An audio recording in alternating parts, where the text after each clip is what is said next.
Alright guys, so recently Andrew Tate released a video over on his Rumble channel titled 10 Rules of Life by Andrew Tate. In the comments of the video he says, "The absolute best thing about being a man is you're born worth nothing and can choose what you want to be. You build your own character. You can choose to be rich, smart, wise and brave. You can choose to be a superhero. You can choose to impact the world and leave a mark.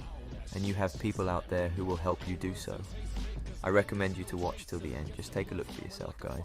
One of the most terrifying but also gratifying things of life as a man is that we're all born relatively valueless. I don't think women are born that way. A woman is just born, especially if she's attractive, has an innate value. People just walk her no matter what. But as a man, if you're not an important man, nobody gives a fuck about you. They're never going to care. So you have to build yourself from the ground up, and that's scary for a lot of people. But it's also a massive opportunity. You can decide if you want to be a famous musician, or a nice sensitive poet, or a painter, or a kickboxing world champion, or a businessman. You get to decide on all the different characters in the video game. You can choose, who do I want to be? And then if you actually try, you can become it.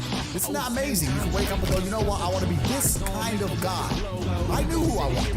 I wanted to be the dude pulling up in the Lambo, 3 in the morning, gets out, everyone's like, who is this big, strong, rich dude? I wanted to be that man, so I became it. And if you don't want that, if you want to go be a musician and play guitar and get a bunch of chicks and chill in Bali and smoke weed, whatever, go, you can choose your character and build it. A lot of people don't have the ability to understand the compound effect. Right?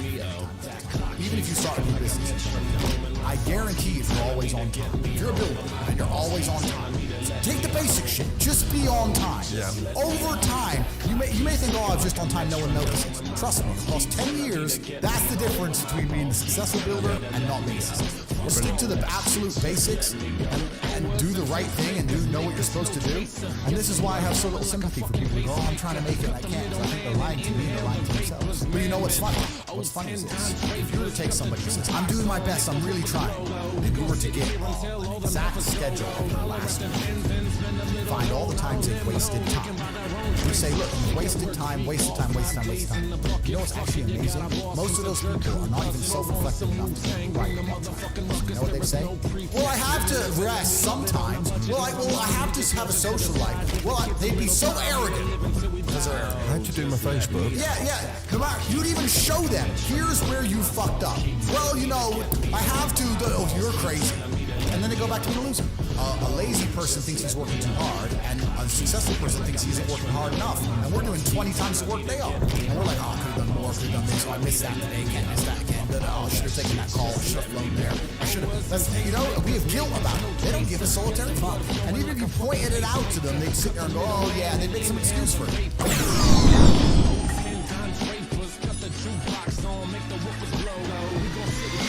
I've been so difficult on myself. It's very hard for me to look at somebody who's refused to be difficult on themselves and see them as my equal or feel sympathy or pity for them. Why would I feel pity for somebody who took the easy route when I took the hardest possible route? I took the hardest possible way to be the man I am, and you were too big of a...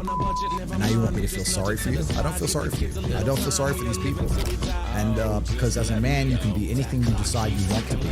That's the beauty of being a male. You can build your character completely from the ground up, just for video game. Every single thing about me that people respect, I built.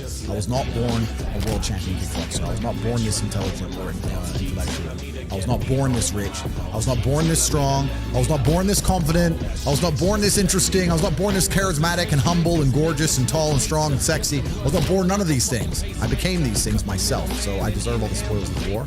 And anybody who decides they don't want to work hard enough to become those things, then they deserve to sit and accept they're my inferior. That's their problem. I couldn't sleep when I was pregnant. This is what we're talking about, being uncomfortable and how to motivate. When I didn't have enough money to buy whatever I wanted, I couldn't fall asleep.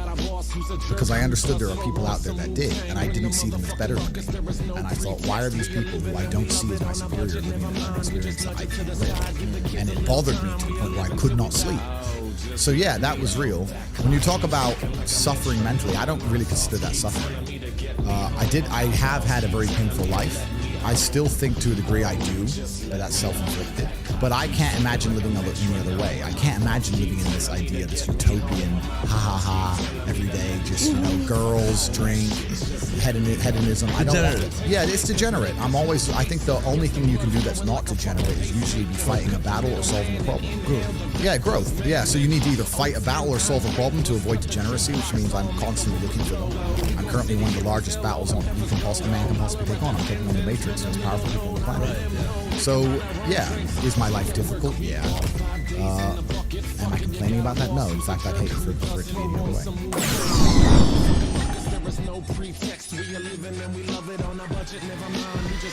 Anybody can be as rich as they want to be.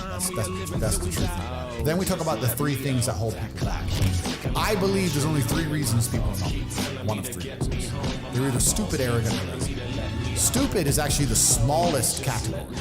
People think, oh, you know, there are a lot of stupid people. There are, but I know a lot of stupid people with a lot of money, right? There's so much money in the world. To be too stupid to generate money, I think is less than 5%. We're genuinely too dumb to ever make a good money. Then you have arrogant and lazy, and these are the 2 most common. Lazy because people just, oh, you know, but I need time to myself. Oh, you know, but it's the evening. Or, you know, it's hyper competitive. There are people who do not need times to themselves. If you're going to be lazy in any regard, you have to understand there are people like me who are billionaires who work 18 hours a day. I finish this, I get into my car, I open my laptop, and I work on my way to my next appointment. I work all night. When I go to sleep, I close my laptop and I'm asleep a minute later. I work. That's all I do. Lazy is a big problem because people go, oh, but I just want to relax. If you just want to relax, that's fine. But you're competing against people who just don't want to relax. You're going to lose. Main reason people are not rich is 50% of people are brutally arrogant. And I'll give you an example. I have a school where I teach people to make money. I sit here as a billionaire, and I sit and say, I will teach you how to make money online. Anybody. 18 modern wealth Christians. And people will sit there in their brutal arrogance as a brokey with no money and go, yeah, but can he really teach me? I have everything you've ever fucking dreamed of. And I have all the money. You have nothing. And you're so arrogant that you believe you know more than me, or that you do it without me, or that I don't know how to teach you. The arrogance of people is truly mind-bending. If you know so much, why not? You obviously don't know. If I want to learn how to box, I wouldn't walk into a boxing gym, find a guy who can box and go, yeah, you know, not bad, but can he really punch? Like, this is how people think when it comes to money. Most people are brutally arrogant. And you can sit there and you can try and help them, and they're just so arrogant. They think, oh, I can do it myself, or I'll work it out myself. I don't need help. And it's arrogance, and it keeps them at the bottom. Everything great that's happened to me in my life, someone taught me. I had a kickboxing coach. My dad was my chess coach. You get taught things. You sit there and think you're too good to learn. Well, this is the problem. Most people are broke. Most people are broke because they're arrogant. It's the truth. It's nothing to do with how stupid they are. They're just arrogant people.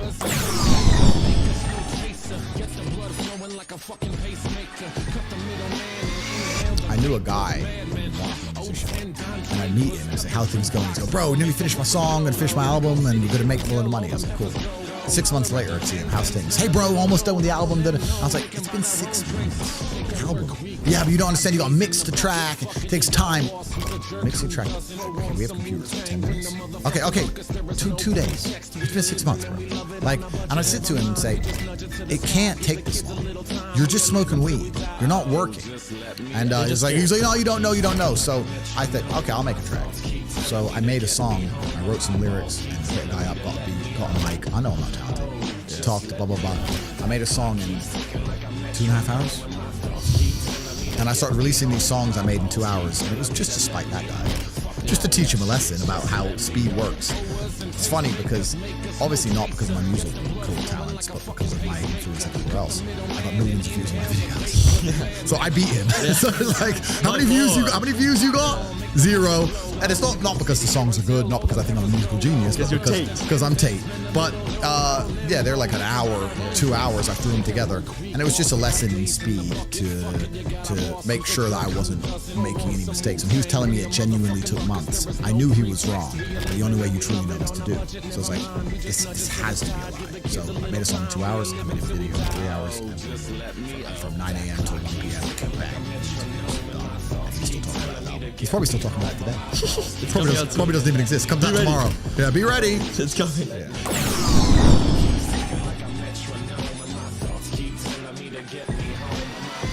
And have always been competing with each other. Even now, right now, we compete with each other. I don't buy Ferraris to drive fast. I do sometimes, but if I'm in London traffic, it's not to go quick. It's to show everyone else I'm richer than them. That's what it is. It's a never-ending competition. I don't wear a big diamond Patek for fucking $500,000 to tell the time. I tell the time on my phone. I do it because I'm loaded. And this is actually what's interesting about the world, because the world's changed. Men used to go to war and fight each other in physical combat. Now we don't, because we're more civilized in some regard. That's violence is still the bottom line of society, but we try and avoid it. Men are constantly doing combat by showing each other how we can move forward with money. We're constantly in combat because of our status. 99% of what men do is for status. We want to be in good shape for status. We want the fast car for status. We want the nice house for status. We want the diamond watch. We want the hot girl. This is all for our status. Look at me. I'm the big dog. This is how we compete with each other. If you're going to be a dude who pretends that's not true, or be a dude who doesn't want to compete, then that's not fucking something. Humans have always done this. It's just like, no, I'm the boss. No, I'm the boss. So, okay, then let's find out who's the boss. And now we live in a world where I think that status is the new form of combat. And the true expression of testosterone is showing you the world to move the world with money. This is why I do a lot of the things I do. When I show up to a hotel and every single member of staff panics and they're all standing there waiting only for me and no one else is allowed to walk in and all my cars are out front and Mr. Tate, that's war, that's winning. That's what it is. That's the game. And I don't have time to even accept the idea of a reality where I can't create that for myself.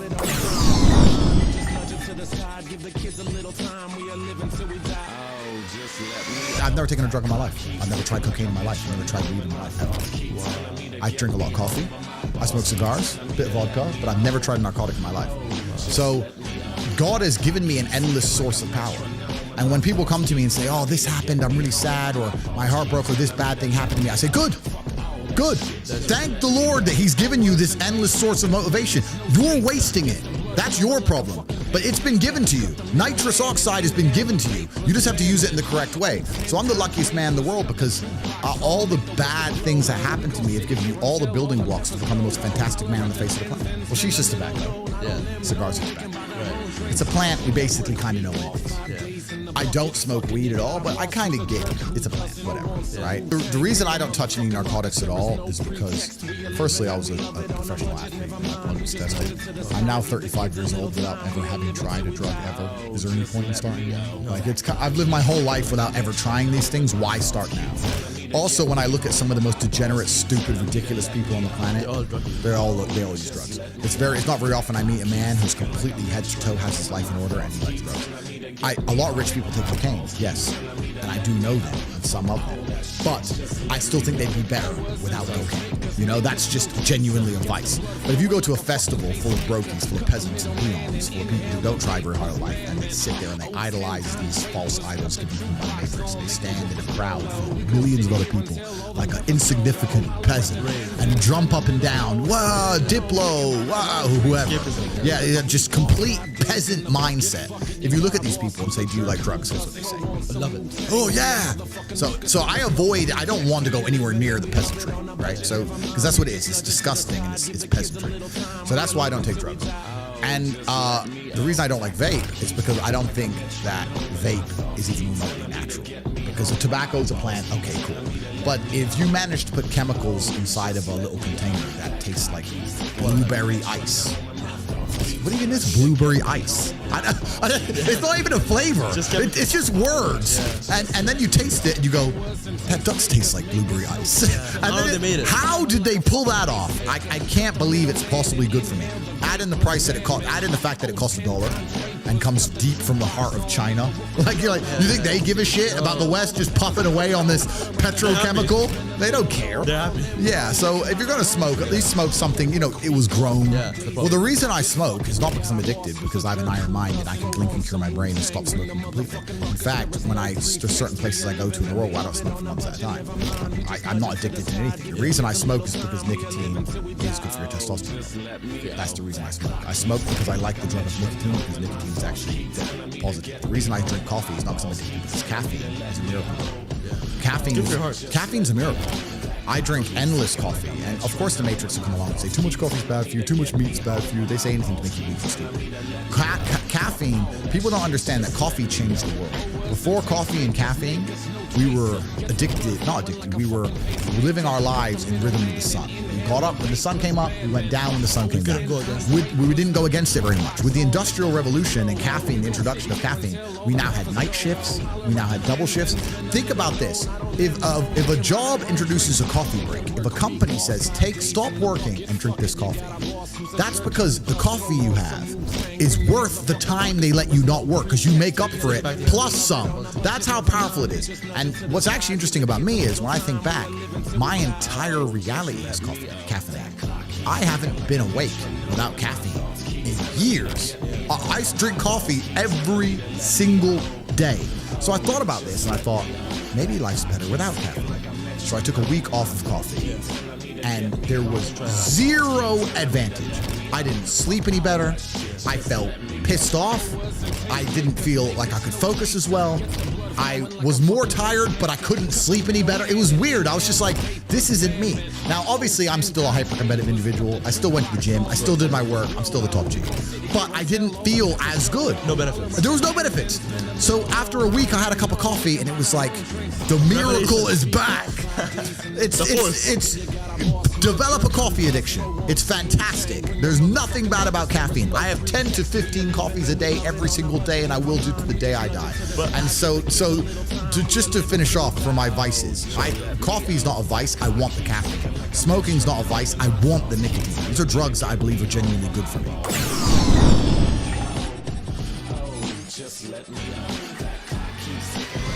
It's just mind-bending to me that people are walking through this world without understanding a very simple life hack. If I wake up and I want to learn how to bake cupcakes, my instant reaction is, who can bake cupcakes? Let me go talk to the person who can bake cupcakes. It's easy, really, isn't it? It's easy. It can be pretty simple. It's a shortcut, isn't it? It's a shortcut. So I want to make money. Well, who makes a bunch of money and who's telling people how to make money? Well, let me go listen to them. Let me get closer to them. But people just have this arrogance inside of them. They don't want to. And I think a lot of the problem with people, especially in the world today, is they misunderstand the difference between a dream and a plan. And nothing good in your life is ever going to happen by accident. If you see a guy in fantastic shape, you don't say, how'd you get in great shape? It just happened. Oops. I just fell. No, he ate a specific way. He trained a specific time. He did specific things for a specific outcome. It's the same with finances. And most people who are broke, if you say, do you want to be rich? Yeah, I want to be rich. How are you going to get rich? One day, I'll win the lottery. Yeah, dumb shit. You have no plan. You have no plan whatsoever, no actionable steps, you're not doing things daily. You're just hoping some point in the future God's going to just dump it on your doorstep. Guess what? It ain't going to fucking happen. And unless you have a plan, a specific plan, I had a plan. Everything was like, okay, today we have to do day after day after day until you get there. And that's what most people don't have because they're too arrogant or too lazy. I don't think it's stupid. I think most people, if you laid out a plan and they tried their very best and they were willing to learn, could do it. I don't think people are too stupid to make money. They're just too lazy or too arrogant to make money. That's the problem with it.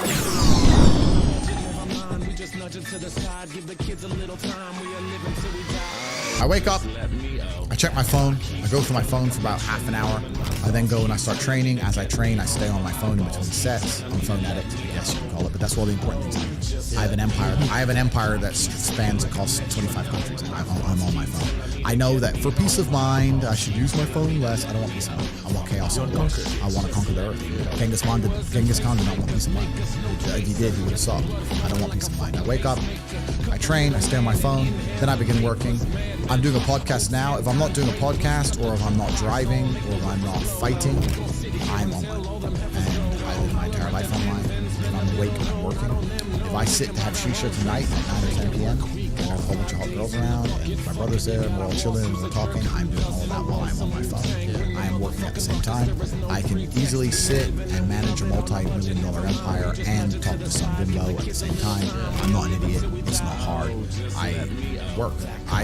All I do is work. All I do is work. I don't know how else to say it to you. And people meet me and they're like, I'm surprised. I thought you'd be like this. I'm surprised how quiet you are and you're just working. Correct. I have a very, very large and vast empire across huge swaths of the world. And in different industries. And anything I ever wanted, if I want a beautiful female or a Bugatti, another one, or $100 million or whatever, I'm going to get it via my phone. So I work. That's who I am. That's what I do. In fact, the video just released on YouTube, and it was from here in Dubai. It's 12 minutes long. It was behind the scenes Tate. I just camera guy. Yeah. Dubai, Tate in Dubai. Yeah, and there's one of the comments on there is, "Wow, Andrew's always on." If I'm awake, I work. From the second I'm awake, first thing I do is check my phone. The last thing I do before I close my eyes, I'm on my phone. I am working. I probably sleep 4 to 5 hours a night. I don't necessarily recommend that. I know some people do. It's actually interesting. I sleep like 4 to 5 hours a night, maybe average, for like a week and a half, 2 weeks, and then I'll get to a point where I just need to sleep for like 15 hours. And I'll sleep a bunch, and then I'm back. And then I'll go to bed at 3, I'm back up at 8, go to bed at 4, up at 8, but after a few weeks, I'm like, okay, I need a day where I sleep. I put my phone in airplane mode so that people are messaging me, they know I'm getting it. Because if they're coming through and I'm not replying, people panic. That's how much I'm on my phone. I'm on my phone so much that if messages are being delivered and I don't reply within 10 minutes, people start panicking and say, okay, have they got it? Have they got it now? You know, because there's people trying to get me. So I have to put airplane mode, which doesn't really fix it, because I guess if they do get me, it might be the day my phone gets busted. I don't know, but it's kind of a thing I do for the people who care about me. But yeah, I work. That's why no one's ever gonna beat me. There's a whole bunch of other people, and like gurus and self-help coaches and these people online. None of them have been through the things I've been through. Most of them are still kids. Like I don't even know how old you are, and I state this. 20. Okay, 20, perfect. So I state this with absolute respect. You don't know shit about life, do you? You just don't. You haven't lived enough. You can be smart, but you can't be wise. Anybody who's taking advice from a 25-year-old on the internet, you're a dummy. Because at 25, I was stupid. That's why I'm not giving you advice. I'm just giving you. Correct. But at 25, I was dumb. And I'm the smartest man on the planet. So, like, if you're sitting here and you're watching some guy's videos and you just Google his age, don't listen to none of these people, right? They can have opinions. They can be entertaining. They can interview others. They can give their insights. But also keep in mind, they are still young, right? As a man, it takes a long time. You have to go through a bunch of crap to learn things. Pain. So nobody can outwork me. Nobody can outcompete me. Nobody has a network like mine. And we're talking about me doing 17 hours a day. I have thousands of people on my work schedule. Like I have 100 people who work for me directly. I have thousands of people inside the war room, and 170,000 people inside of HQ. Who, if I were to send them a message, would do it. People want to know, how do you conquer the algorithm? How do you do this? How do you do that? The number of hours of work which is done per day in the name of Tate is immeasurable. It's incalculable. It's 5,000 people. Well, let's do the math. 5,000 very competent men doing 17-hour days in the name of Tate. No one's ever going to beat me. The internet is mine. I own it. You go on TikTok for 10 seconds, it's me. It's Tate Talk. It's the same with Instagram Reels. It's all mine. There's no competition. Nobody, doesn't matter how big your ad spend is, doesn't matter what marketing agency you go to, you will always lose to me for eternity. Until the day they finally put a bullet in my head, I own the world. And I will continue to own the world. All of it is mine. And anyone who thinks that I get to the top and slow down is a fool, because I do the absolute opposite. I will crush all of my competition for head to toe. There isn't even any competition. There's nobody on my level. And I'm still out working all of them.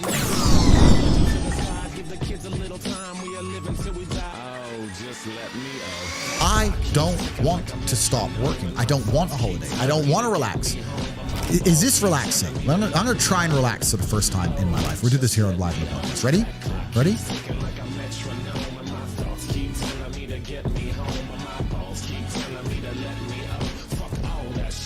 Am I supposed to want to do that? What was that? What was it? Like, what is that? Is that it? Is that the dream? Doing nothing. Is that the goal? Like, and if I'm not on my phone, my brain is preoccupied and anxious about what's happening on my phone, so it's better to just be on it. Like, I don't want to relax. I don't want to stop. No, I don't want to stop. That's why nobody will ever beat me, because all these other people, they want to take time out of their life. They're working to relax. They're working to relax, or they want to go on a date with that. I'm at the point now where I look at a beautiful woman and go, I can go on a date with her and she's absolutely gorgeous, and perhaps we'll fall in love and it'll be great, but you know what, I'd rather I don't want to be off my phone. I don't want to date girls. I just want to conquer the earth. I don't care about anything else.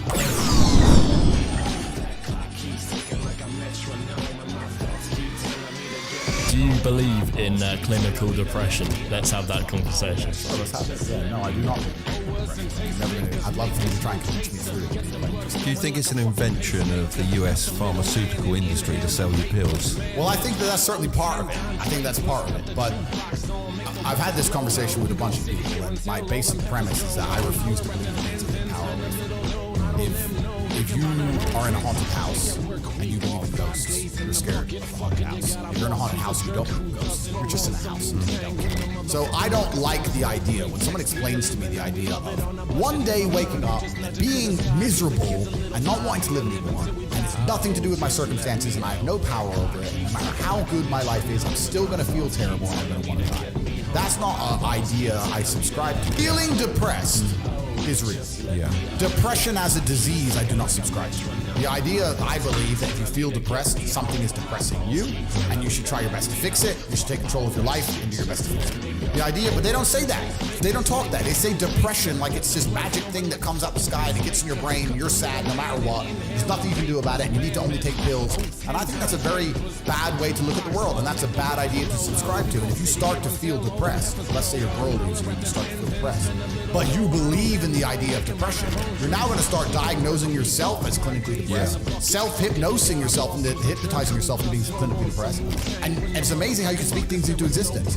I cannot become depressed because I don't believe in it. Even if I had a chemical imbalance in my brain, I do not believe in depression. That's just who I am as a person. I don't believe in it. I do not believe in things that take power away from me.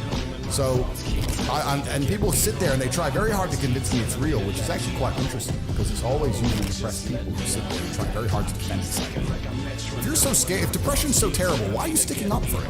Why are you fighting so hard to convince me it's such a powerful force? Why shouldn't you be doing the opposite? Shouldn't you be listening to me? Whose team are you on? Like, do you want to be depressed? Like, it's insanity, these people who are so desperate to push this idea. Then you add in the pharmaceutical element, the fact that everyone's taking these fucking drugs, messing with the brain chemistry. It's garbage. I think that you feel depressed sometimes because you're human. Let's pretend I'm completely wrong, right? We can look at situational depression like you just described. We talk about brain imbalance, chemical imbalance. We talk about clinical depression. It's chronic, whatever. Let's pretend all these things are completely true. The best option, the best thing to do is still to get up, be an adult, control your emotions, be stoic, and do the things you're supposed to do day after day. Laying in bed and doing nothing is never going to be the best option. Best option is still to go to the gym, to work hard, to run your business, and be successful. So it doesn't matter. We're talking about the different positions on the chessboard. But if the rules of the game remain the same, regardless of the position you're still trying to win, you still have to do the same things. So does it even matter at this point? If you come along and say he's depressed because of X, and he's depressed because of Y, and he's depressed because of Z, and the answer to all of them is still the same thing, then I don't give a fuck why you're depressed. All I know, what I will say as a matter of fact, is this world is hyper-competitive, especially as a man. Most men are walking through life and they don't realize that it's constant competition. I was driving here, even as I was driving here, I was looking up the window, and all these people just walking around. One of them had a fucking croissant, one of them was dressed like a dickhead, he's London, he's fucking looks cool, this is fucking moron. We've all seen them. Yeah, moron. Some of the dude just talking shit on the phone. Some other guy with headphones in, waiting to be fucking murdered, wouldn't even hear it coming. And all these NPCs, I'm just looking at them going, do they realize they're in endless, constant competition? There are people like me out here. I will destroy, you could get all 30 of them in a room, and I will sit by myself and absolutely annihilate them in any single metric. And they're just sitting there just fucking floundering and wandering through life, unaware of how competitive the world is. If the world is truly that competitive, you do not have time to be depressed because it's a non-competitive mind state. You could be depressed for X, Y, Z, whatever. I'm not depressed. And I want the money you want, and I want the girl you want, and I want the status you want, and the car you want, and the house you want. And I'm gonna get it, and you're fucking not.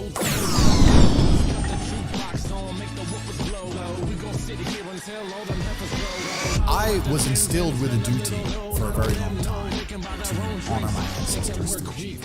I was told from a very young age that the only thing your ancestors could achieve. Even to this day, when I do podcasts, people repeatedly talk about my father. If I wasn't successful, he wouldn't be spoken about. He died 9 years ago, and he was a good chess player, but no one's really that interested in chess. The reason he lives on is because I'm so monumentally successful that people are interested in my origin story. He was mentioned.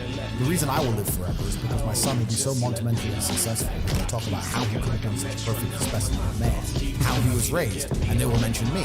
If you give a shit about your ancestry, if you give a fuck about your family, not selfish person, and you want them to exist out in the ether for reality, for the eternity of reality, it is your duty to be successful yourself. Then you have a duty to be massively, monumentally successful, to show homage to your ancestors. I find it amazing there are people out here today who are going to sit and say, oh, I'm sad, I'm too depressed, I don't want to work hard. Do you understand that only 200 years ago there were peasants out working a field, starving, surviving the Black Death, surviving the plague, struggling to exist just to reproduce, so that 200 years later you can be the end of their bloodline. You just sit on your ass and do fucking nothing. Like, you're a fuck up. You're fucking up your entire bloodline of your entire ancestry. You owe these people things. They went through hell for you to exist. You have a debt. You have a duty to pay. You have to be the best possible version of yourself. And the same to God. God loves people who try. God loves people who work hard. It's amazing if you try your very best all the time, what God will give you. He will give it to you, anything you want, if you actually try. Not convincing yourself to try, actually try. They're different things. But yeah, I was instilled with this because from a young age, my dad said, you're a Tate.